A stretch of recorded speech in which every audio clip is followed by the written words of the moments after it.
Hey listeners, are you ready to uncover some extraordinary wonders? Disappearing Spoon is thrilled to partner with the amazing Curiosity Box. It's a science subscription service for curious minds. It's created by Vsauce, the internet's leading science education channel, with over 3 billion views. This season's box is packed with goodies that will fascinate and inspire you. Challenge yourself with a magnetic shadow alphabet puzzle. Piece it together to spell out the alphabet using only the letter shadows.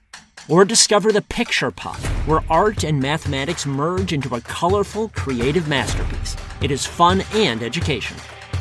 And the highlight, a sample of recreated Martian soil. Experience the thrill of holding the red planet right in your hands. Don't miss out on this unique adventure. Subscribe to Curiosity Box now and celebrate the incredible achievements of science. For 50% off, use the offer code SPOON at the-curiosity-box.pxf.io/disappearingspoon. That's offer code SPOON at the-curiosity-box.pxf.io/disappearingspoon for 50% off today. Unbox the mysteries of the universe with Curiosity Box. Hey everyone, a quick message. This is the 10th and final show in the fall season. After this, we'll be taking a break until spring. If you're craving more science history delights before then, check out the Science History Institute's other incredible podcast, Distillations. Or check out the dozens of bonus episodes I've posted at patreon.com/disappearingspoon. In the meantime, enjoy this episode, and I'll see you in the spring. Oh, and before I start, in case you cannot tell from the title, there is a murder in this story, and this episode contains graphic violence. The landlady opened the closet door and nearly vomited. She had never smelled anything so foul. What had those dirty students left in this bundle of clothing? She had rented the room to the students 2 weeks earlier. They had seemed like decent fellows and even paid up front. But after they had hauled this bundle of clothing up to the room, they vanished, leaving her to clean up this mess. The landlady sighed. Holding her nose, she picked up the dirty bundle, at which point 2 severed arms and 2 severed legs tumbled out. The landlady had just uncovered one of the most sensational murders of 19th century Paris, the slaying of a poor old milkmaid. The case proved sensational not only for the ghastly crime, but for the motivation behind it. Because as strange as it sounds, one of the murderers killed the milkmaid simply to prove something about Charles Darwin's theory of evolution, which in turn raised an urgent question in French society. Was Charles Darwin to blame for this murder?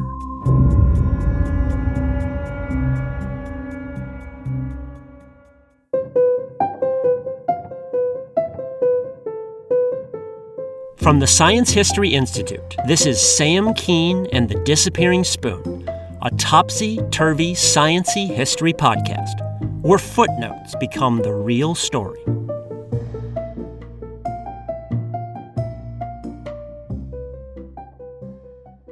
Ami Barré's tastes always outran his budget. Barré was a bearded, 25-year-old stockbroker in Paris who loved spoiling his mistress. He gave her jewelry and designer clothing all the time. But his speculations in the stock market never paid off. He would take money from clients and, instead of investing in sound securities, would gamble on some long shot and lose everything. Then he'd scramble for more clients to make up for the shortfall. He began drowning in debt. That didn't stop Barré, in 1878, from moving to an expensive new apartment near Notre Dame. He kept himself afloat by bleeding his father, a carpenter, for money. But even family love has its limits. His father soon cut his ne'er-do-well son off. A desperate Barré resorted to forgery and blackmail. But he was no better at those than he was at picking stocks. Both ventures failed. He did have one hope. Across the street from his apartment, he noticed an old woman named Gillet who sold milk. She had gnarled hands and a scarred left arm. She was also quite thrifty. Neighborhood gossips swore she had 5,000 francs squirreled away, about $15,000 today. Barré heard this figure and began salivating. He approached Gillet and begged for a chance to run her estate. He promised to double her wealth. But he came on a bit strong. Gillet sensed his desperation and refused. A fuming Barré then turned to his friend, one Paul Loubier. Loubier was the handsome, 24-year-old son of a photographer. He had first met Barré in school, where Loubier distinguished himself as a brilliant budding scientist. After school, Loubier took some anatomy courses and applied to join the Navy as a doctor. Before accepting him, the Navy put out feelers about Loubier's character. Although many people regarded him as a warm and happy-go-lucky person, others called him difficult and unruly. He also had a reputation as a political firebrand. Ultimately, the Navy rejected him. Loubier began teaching in Paris instead, but he was soon fired for chronic tardiness. Like his friend Barré, he also ran up several debts. But Loubier differed from Barré in one way. Barré was grubby, materialistic. Loubier had an intellectual streak, and one of his touchstones was Charles Darwin's new theory of evolution by natural selection. Darwin has always been controversial, but he was especially so in France. Part of this was snobbery, the reflexive French disdain for anything English. Catholics and conservatives in France also fretted about how evolution seemed to displace God and undermine traditional morals. Even French scientists split over Darwin. Some of them held a torch for the alternative ideas of biologist Jean-Baptiste Lamarck, who promoted a looser, use-it-or-lose-it theory of evolution. Other scientists saw Darwin's merit, but hesitated to speak up for fear of being labeled an atheist or a radical. Darwin's support was especially weak among the establishment types who dominated the august French Academy of Sciences. 6 separate times before 1878, progressive scientists had nominated Darwin for election to the Academy, and 6 separate times, Darwin had been voted down. The message was clear. Darwin had no home in France. Paul Loubier, however, adored Darwin, and he was not shy about saying so. Loubier was a firebrand, and he had no career to ruin anyway by speaking up in Darwin's favor. When Loubier heard that Barré was also in financial trouble, the two old school pals commiserated. They actually discussed committing suicide. It seemed like their only option. Then Barré mentioned the old milkmaid and how she had rebuffed his attempts to manipulate her finances. In mentioning her, Barré might simply have been blowing off some steam, but Loubier pounced on Gillet and began denouncing her as a miser.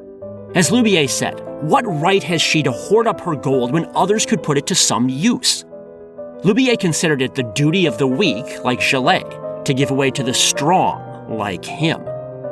To him, this was simply Darwinism in action. Loubier certainly was not the first person to twist Darwin's theories like this.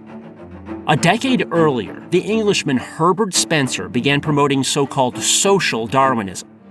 Social Darwinism conceived of human life in terms of conflict. Strong people brushing aside the unfit, powerful nations dominating weak ones. There was no room for pity, no remorse.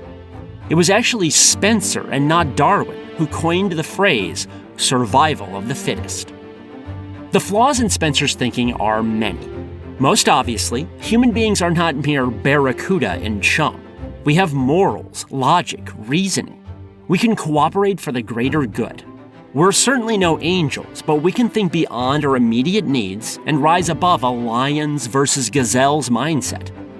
In truth, Darwin provides zero guidance on morals. That's something that we have to figure out ourselves. Nevertheless, some people did twist Darwin's theories into ethical principles. Paul Loubier in Paris was one of them. And Loubier soon made a chilling suggestion to his friend Barré: to kill the weak milkmaid Gillet and grab her money for themselves. Barré quickly agreed. Because Barré had met Gillet before, he planned to visit her apartment to dispatch her. 3 times he invented some excuse to wheedle his way into her flat. And 3 times he chickened out. Loubier must have been wondering whether his friend really was one of the strong ones. A chagrined Barré finally agreed to lure Gelée to his apartment instead, so Lubier could help. On March 23, 1878, Barré convinced Gelée to visit him and deliver some milk. She arrived around 10 a.m. Barré let her in with a smile, then smashed her skull with a hammer. After crumpling to the floor, she cried out for mercy. Mercy, however, was for the weak. A lurking Lubier ran up and stabbed her 6 times in the heart with a stiletto. The squeamish Barré left to ransack Gelée's apartment. Meanwhile, Lubier used his anatomy training to dismember Gelée's body. He packed her head and torso into a trunk and wrapped her arms and legs in some blue blouses that Barré had bought for his mistress. Barré returned from Gelée's apartment with bad news. Neighborhood scuttlebutt had greatly exaggerated the milkmaid's wealth. Rather than 5,000 francs, Gelée had only 2,000 to her name.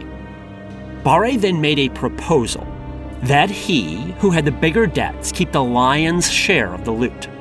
He'd give Lubier around 75 francs. Talk about a risky idea. Did he really expect that the cold-blooded Lubier would agree to that? Incredibly, though, Lubier did. Barré pocketed most of the cash. Meanwhile, Lubier walked away from the murder with the modern equivalent of less than $250. Apparently, to him, carrying out his Darwinian duty was reward enough.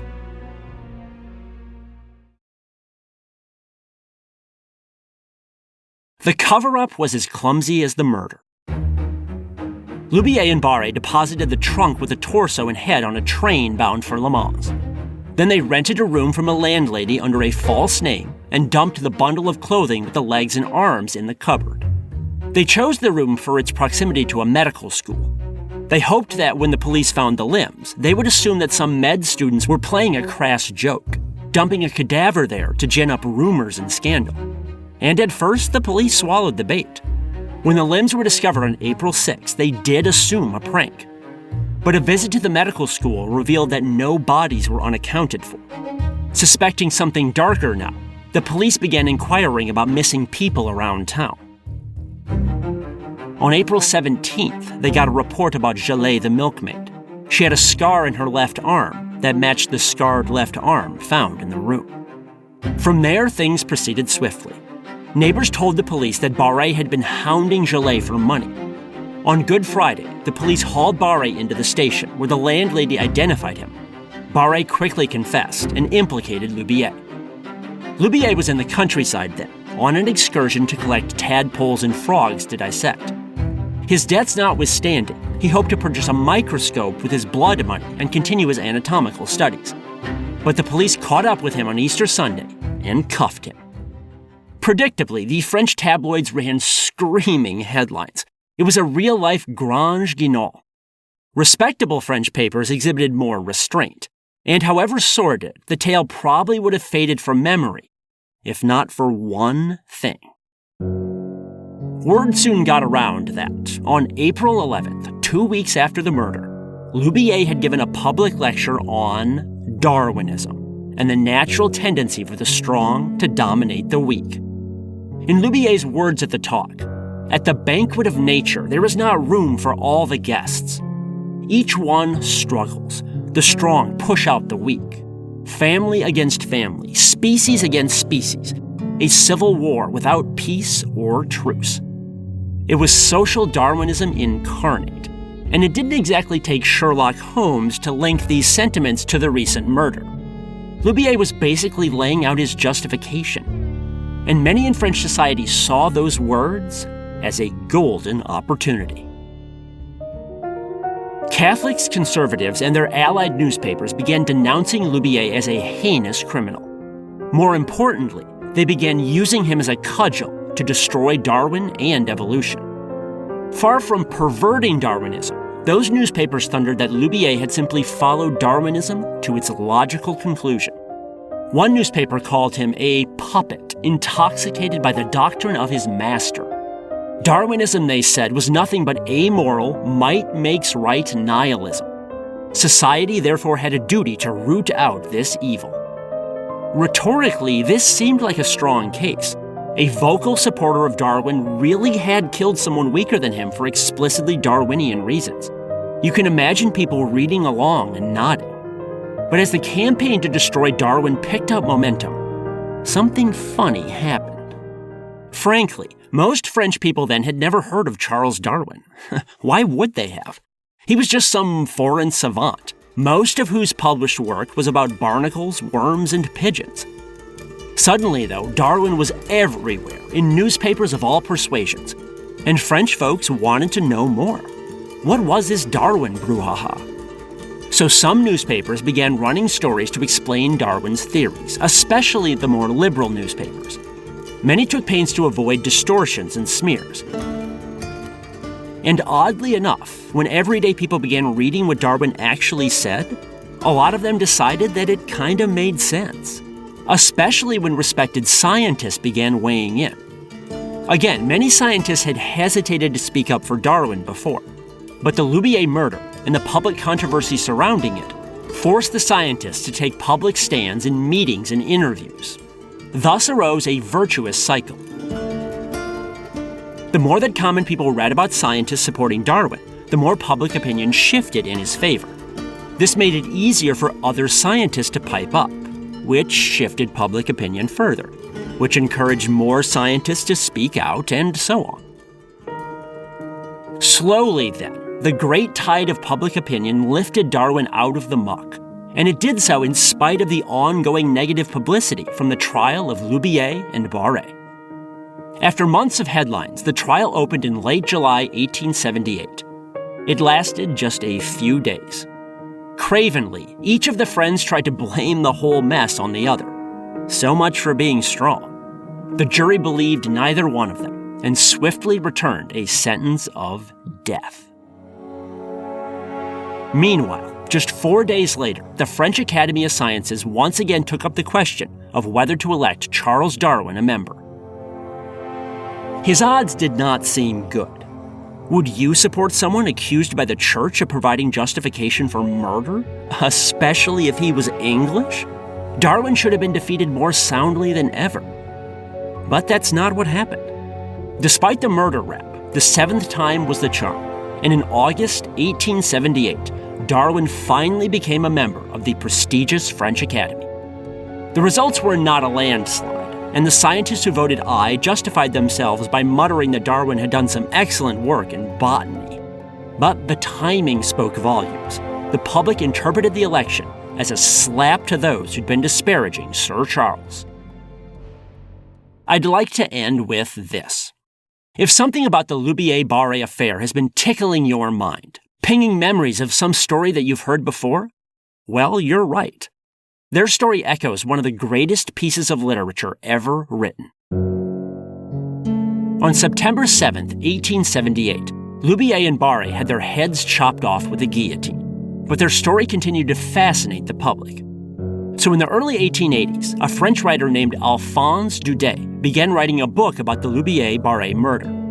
Daudet labored for years on his book, and then abruptly quit in 1884.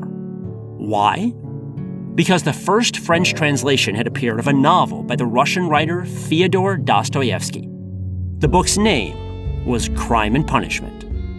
Crime and Punishment tells the tale of a struggling young man named Raskolnikov who murders an old lady.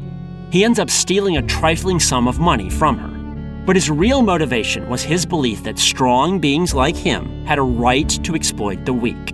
In his deranged morality, superior types can dispose of lesser beings however they like.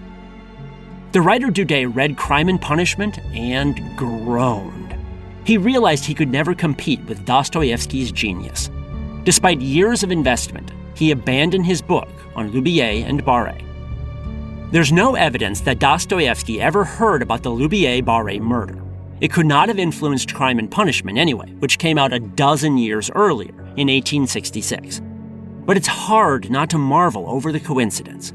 The idea was apparently in the air, and Dostoevsky himself had wise things to say about Darwin. Like many religious people, Dostoevsky felt uncomfortable with how natural selection displaced God. But he was also intellectually honest enough to see the overwhelming evidence for evolution in nature. Dostoevsky rejected the conservative Kant, and given his masterful novel, he certainly would have seen through the sophistry of Lubier as well. He knew that nature's laws are not equal to human laws, and never will be. Again, morality is something we have to figure out for ourselves.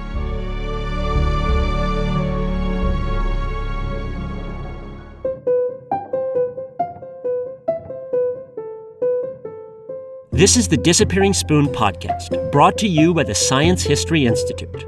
Find out more about their library, museum, and multimedia magazine at sciencehistory.org. Make sure you check out the Science History Institute's other awesome podcast, Distillations. You can find their in-depth narrative stories and interviews about everything from space junk to sex, drugs, and migraines, anywhere you get your podcast, and on their website, distillations.org. You can find more incredible stories from my books at samkeen.com. You can also book me as a speaker at your school or event. If you like this podcast, please support it at patreon.com/disappearingspoon. It costs as little as 7 cents per day. You can also get bonus episodes and signed books. Please spread the word to others as well, and subscribe in iTunes, Stitcher, or other places. This episode was written by me, Sam Keen. It was mixed by Jonathan Pfeffer and produced by Mariel Carr and Rigoberto Hernandez. Thanks for listening.